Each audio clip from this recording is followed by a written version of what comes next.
Baik, kita lanjut. Tadi sampai pada penggambaran mitologi di daerah Kediri ya, memang sangat terkenal.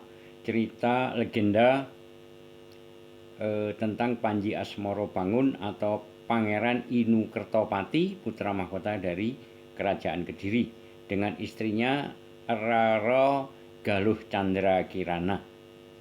Ya, yang Candra Kirana itu sekarang menjadi simbol TNI. Kalau tidak salah pada korpsnya istri para TNI, Candra Kirana.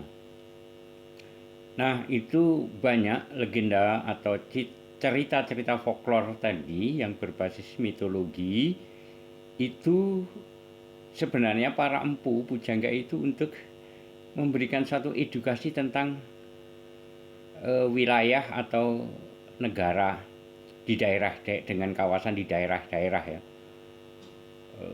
Maka semiotikanya, tanda-tanda di dalam penceritaan legenda itu banyak menggunakan idiom agrikultur tentang kunyit,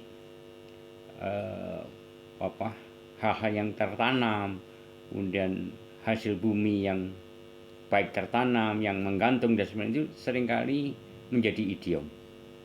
Nah, itu kalau ingin memahami itu ya perlu kajian atau riset lebih luas lagi ya. Tapi memang sejak saya kecil juga kaya akan kelindannya folklore tersebut, dan saya pantau sekilas juga sudah banyak menjadi objek-objek riset tentang sastra lisan tersebut. Nah, Anda juga bisa nanti membuat riset tentang cerita legenda Pangeran Panji Asmorobangun dengan istrinya Galuh Candra Kirana dalam cerita-cerita rakyat, dan barangkali itu akan memuat makna-makna kaya akan tanda-tanda atau semiotika tentang dunia pemerintahan, dunia moral, terutama di wilayah-wilayah pertanian ya. Nah,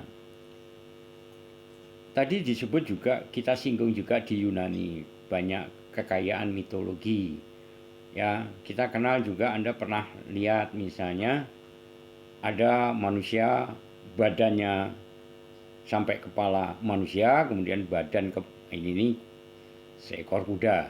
Nah, itu saya lupa namanya, tapi kita bisa riset lebih jauh tentang itu.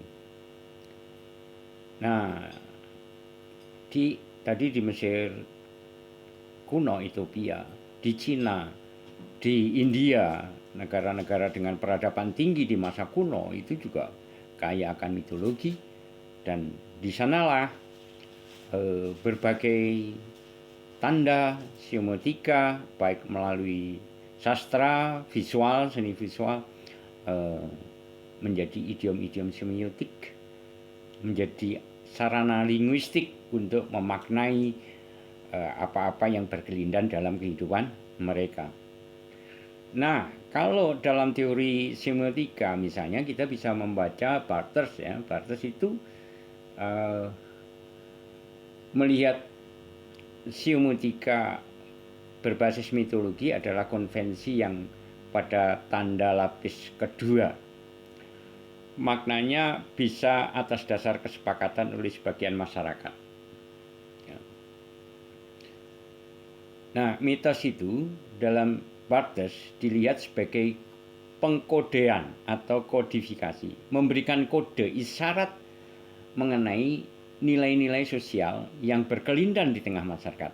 Ya, jadi apa yang saya ceritakan tentang Andani Lumut, Panji Asmorobangun tadi sebenarnya sama. Ya, memang memberikan suatu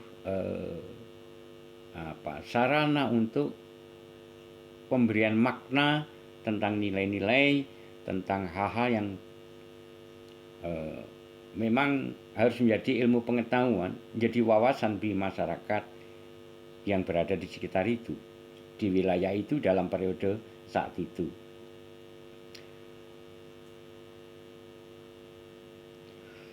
Nah, makna di dalam mitologi itu memang bersifat arbiter, tidak bisa dimaknai secara tunggal, dia meluas, bisa ditafsir oleh berbagai sudut pandang. Nah, dan itu alamiah.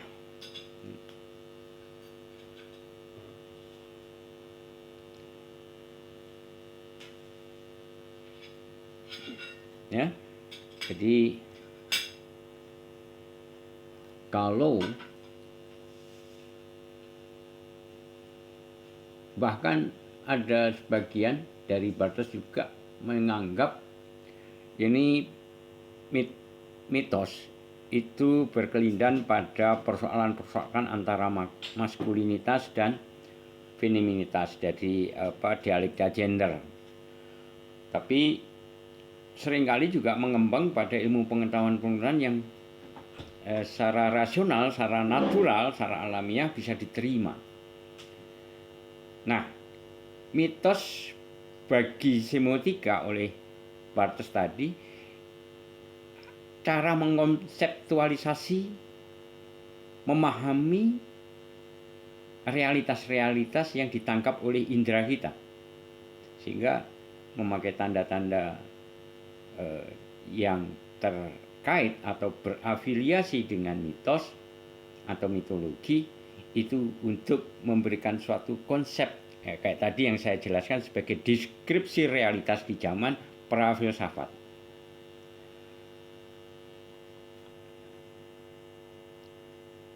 Nah, jadi mitos seringkali berorientasi pada makna konotatif. Apa itu makna konotatif?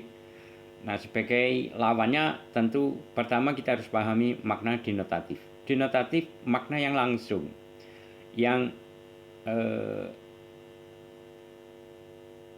maknanya itu tidak harus hadir, makna yang luas tidak harus hadir. In absentia, misalkan kita lapar maka kita makan. Ya, lapar adalah perut kita kosong membutuhkan asupan dan kita makan. Mekanisme makan adalah memberikan suatu penyelesaian terhadap kebutuhan rasa lapar sehingga menjadi kenyang. Tetapi berbeda ketika kalimatnya misalnya orang itu kurang ajar, awas nanti saya makan dia. Apa artinya? Bukan berarti dia orang akan memakan orang, tetapi kata makan artinya menjadi konotatif. Apa misalkan akan saya buat jera, akan saya buat kapok, akan saya diderai, atau apalah yang artinya bisa dimaknai dengan direpresentasi dengan kata makan. Akan saya makan dia, ya. Akan saya tundukkan dia, ya. Itu konotatif. Makan bukan berarti tanda makan bukan berarti mengisi perut dengan asupan makanan sehingga kenyang, bukan, tetapi berbeda artinya. Nah, itu konotatif. Misalnya seperti saya pernah sampaikan dengan kalimat misalkan dosen menduduki kursi yang berbeda dengan kursi mahasiswa. Tentu kursi mahasiswa Anda tahu secara fisik kehadirannya jelas. Ada bangku untuk meletakkan punggung dan pantat, kemudian ada di samping sebelah kanannya semacam meja yang sangat sederhana dan bisa dilipat untuk mencatat atau membuat kegiatan menulis. Sementara dosen kursinya kursi biasa tanpa ada prasarana meja kecil yang dilipat, atau bahkan untuk meletakkan sandaran lengan pun tidak, ya kan? Berbeda dengan kursi direktur, biasanya lebih megah, lebih mewah, sandaran punggungnya tinggi, joknya lebih tebal, ya. Bahkan ada kedua sandaran untuk kedua lengannya. Nah, secara fungsi kalau denotatif ya sama, tempat duduk, ya kan? Tetapi kalau itu berarti kata denotatif, tanda denotatif.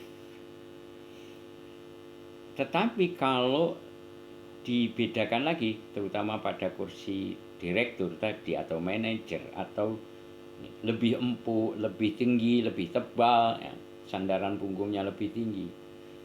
Sama-sama fungsinya adalah tempat duduk, tetapi secara konotatif bisa berbeda. Dia memberikan makna tertentu. Simbol status misalkan, kalau ada mejanya berarti Anda masih kuliah, berarti Anda mahasiswa. Tapi kalau kursi biasa yang duduk di depan kelas, itu dosen. Tapi kalau Anda ke ruang kantor, sebuah perkantoran dan di situ ada atasan, nah kursinya berbeda. Di situ kursi tidak hanya memaknakan tentang tempat duduk, tapi juga memaknakan status sosial, memaknakan jabatan, memaknakan kewibawaan, honorable atau penghormatan, ya kan? Simbol dia punya kekuasaan yang lebih, punya otoritas yang lebih dari lain-lainnya dengan stafnya dan sebagainya. Nah, itu konotatif, lambang atau tanda konotatif. Nah, terkait dengan mitologi jelas konotatif. Ya. Misalnya, ya kehadiran dewa kan secara rasional kan nggak ada. Sehingga kehadirannya berupa makna itu abstrak, tetapi diyakini. Misalnya, Anda kalau nyapu harus bersih. Nanti kalau tidak bersih, punya suami brewok, ya kan? Ya, apa salahnya punya suami brewok? Kalau tambah keren misalnya. Tapi itu mitos, ya kan, mitologi. Ya, pemaknanya seperti itu. Tadi kalau batas untuk sistem sosial, supaya orang punya kepatuhan, nyapunya juga bersungguh, bersih, ya, sehingga itu mengandung nilai kepatuhan, nilai hal yang harus dipahami, diyakini, dan kemudian harus dilakukan. Juga menyangkut nilai-nilai etika, misalkan anak perempuan jangan duduk di tengah pintu saat maghrib, ada sandiwakala, ada sandi olo, misalkan ada suatu semacam mitologi tentang yang bisa membuat celaka gitu. Misalkan ada raksasa yang Torokolo yang akan memakan dan sebagainya. Itu kan mitologi, sumber logikanya kan nggak jelas, kebenarannya seperti apa nggak jelas. Tetapi bisa dipercayai karena tadi pemaknaannya itu membawa pada suatu sistem kepatuhan tadi, sistem etika. Nggak pantas anak perempuan atau anak perempuan maupun laki deh, kalau orang Jawa nggak pantas duduk di tengah pintu di saat maghrib, karena maghrib itu saatnya orang memasuki wilayah kontemplasi, sholat maghrib, merenung, tafakur dan sebagainya. Jangan di depan pintu, gelap-gelap depan pintu nanti mengganggu lalu lintas dan ya nggak pantas gitu loh, nggak properly secara etika. Nah, itu pembenaran mitologi karena terkait dengan sistem nilai yang terjadi di tengah masyarakat. Kemarin juga saya berikan ilustrasi tentang kalau ke Laut Selatan tidak boleh pakai pakaian hijau dan sebagainya.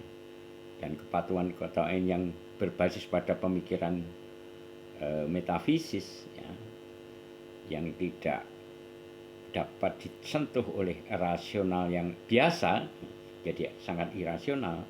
Tetapi orang karena itu keyakinan yang turun-temurun percaya.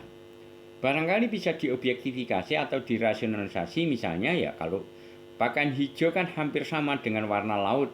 Kalau dari jauh kan tidak hanya biru tapi juga kehijau-hijauan pantai itu kan. Nah, nanti kalau tenggelam nggak ada orang tahu. Ya.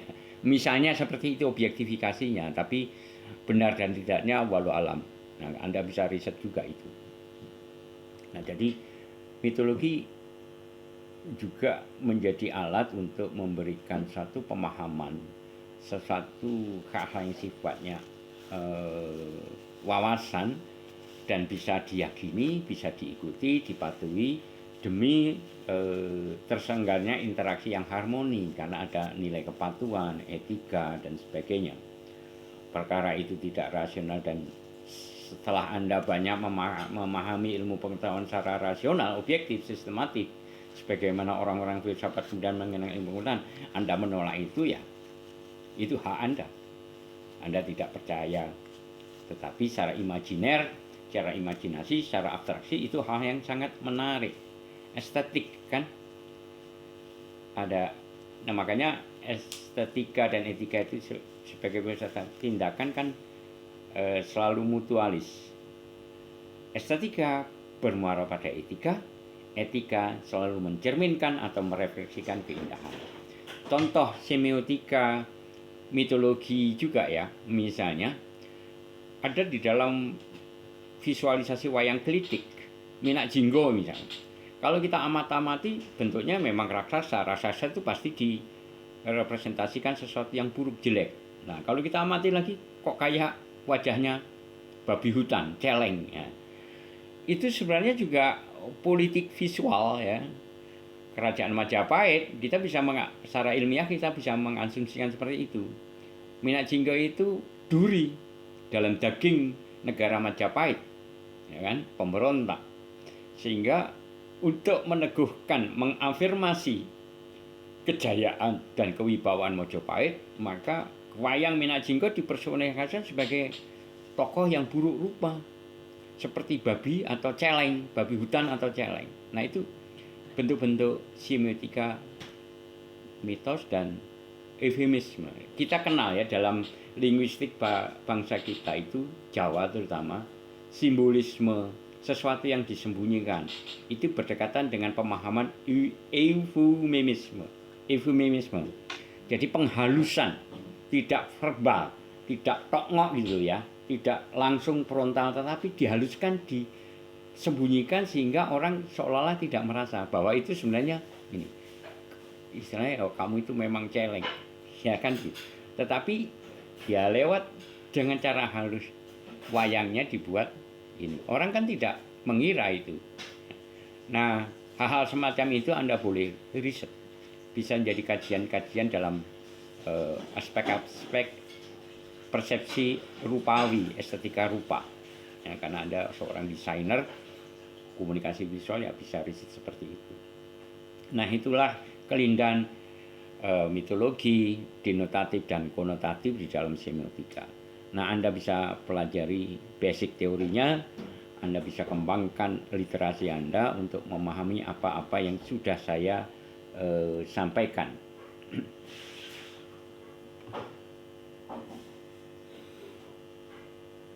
Nah, kalau tanda itu berarti ada konotasi, ada pemaknaan di luar kehadiran tanda, karena itu sifatnya kode atau isyarat ya, yang tersurat dan tersirat itu punya hubungannya agak menjauh. Tetapi kalau denotasi ya langsung, cangkir ya cangkir gitu ya, cangkir secara mana ya itu tempat kopi dan sebagainya. Tapi kalau konotatif, cangkir itu bisa macam-macam ya, pemaknaannya ya, tempat air untuk pelepas dahaga. Tapi kalau konotatif bisa, wah itu style, gaya hidup, status sosial. Cangkirnya orang miskin maaf nih ya, cangkirnya orang biasa dengan orang yang bangsawan kalau di zaman dulu akan berbeda. Maka secara visual pun, semiotika visual itu juga dipakai oleh secara politik oleh kerajaan, keraton-keraton itu. Misalkan corak batik, motif batik, ada hierarki. Oh, pangkatnya ini, momentum eventnya ini, batiknya seperti ini. Kalau pangkatnya itu, ya, dengan event itu, maka batiknya itu. Ya. Nah, sekarang misalkan kalau orang punya pengantin atau hajatan mantu, yang punya hajat bapak ibunya pakai batik teruntum.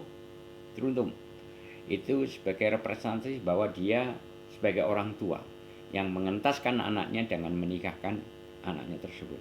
Nah, lalu pengantinnya memakai batik Sidomukti atau Sidomulyo. Ya, Sidomukti, Sidomulyo itu makna denotatifnya kan konotasinya adalah kemuliaan, kebahagiaan, kejayaan. Ya kan? Nah, kalau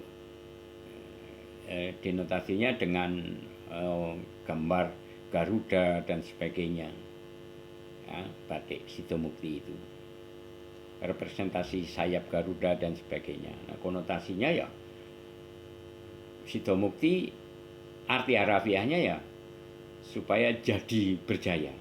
Nah, itu bisa diartikan secara denotatif seperti itu. Konotasinya ya kejayaan itu macam-macam, lebih luas. Nah, dulu itu hanya orang-orang tertentu, sekarang memang sudah egaliter. Nah, siapapun kalau punya hajat pakai pakaian seperti itu nggak apa-apa. Kalau di keraton disiplin itu masih untuk upacara-upacara tertentu, motif batik itu juga ada hierarkinya, ada prosedurnya untuk memakai. Nah, itu juga kebenaran logikanya juga nggak ketemu ininya, tetapi itu menjadi sebuah keyakinan, mitologi, tetapi punya makna-makna yang punya nilai, ya. Bukan hal yang salah, karena nilai-nilai itu hierarki dalam masyarakat kan tetap ada struktur sosial. Ketika ada nilai-nilai yang memang berjenjang, itu juga artinya terutama berkaitan dengan etika, estetika, itu menjadi mengkayakan jiwa kita. Ya. Ya. Ya. Penghormatan terhadap yang lebih tua, pada guru, pada seorang kiai yang karismatik itu tertanam dalam diri kita lewat tanda-tanda. Ya, cium tangan itu semiotika. Tapi kalau saya jangan berlebihan, karena pemujaan atau penghormatan yang berlebihan itu kalau dalam Islam malah membawa pada suatu jalur siratul mustaqim yang rentan terhadap atau berpotensi pada hal kekhilafan, ya kan? Nah, memuji itu sekadarnya. Anda apresiasi terhadap saya sekadarnya, jangan berlebihan, ya. Apalagi yang harus kita sampaikan itu tentang denotatif konotatif semiotika yang orientasinya tadi awalnya tentang mitos atau mitologi, ya. Itu yang kita bisa sampaikan. Nah, nanti akan saya sambung dengan bab berikutnya, sambungan daripada mitologi kaitannya dengan semiotika. Nah, detailnya teori Anda buka-buka literasi. Nah, apa yang saya jelaskan ini ilustrasi-ilustrasi yang barangkali akan memudahkan Anda mencerna apa-apa yang ada di dalam teks teori, ya. Kalau di sini sudah saya sampaikan teori, Anda tidak akan betah, ya, tidak nyaman nanti. Nah, teorinya memang supaya Anda juga tergerak untuk membuka literasi. Jangan hanya mendengarkan dosen seolah-olah kuliah sudah kelar, sudah selesai, Anda sudah kewajibannya gugur, ya tidak boleh seperti itu. Dosen itu hanya pemancing, pemicu, pembuka ranah pemikiran Anda. Penegasannya pada teori Anda konfirmasi dengan apa yang saya jelaskan, maka imajinasi Anda, abstraksi Anda akan berkembang. Nah, dalam perkembangan itu untuk memastikan, untuk mengkonfirmasikan, nah ada ruang dialog di antara kita, bertanya lewat WA group atau Anda calling kepada saya sehingga Anda bisa mendapatkan jawaban-jawaban. Ya, demikian pada mitologi semiotik, mengulas sedikit tentang denotatif dan konotatif. Selanjutnya akan kita sambung pada bab berikutnya sebentar lagi, ya. Terima kasih. Assalamualaikum warahmatullahi wabarakatuh.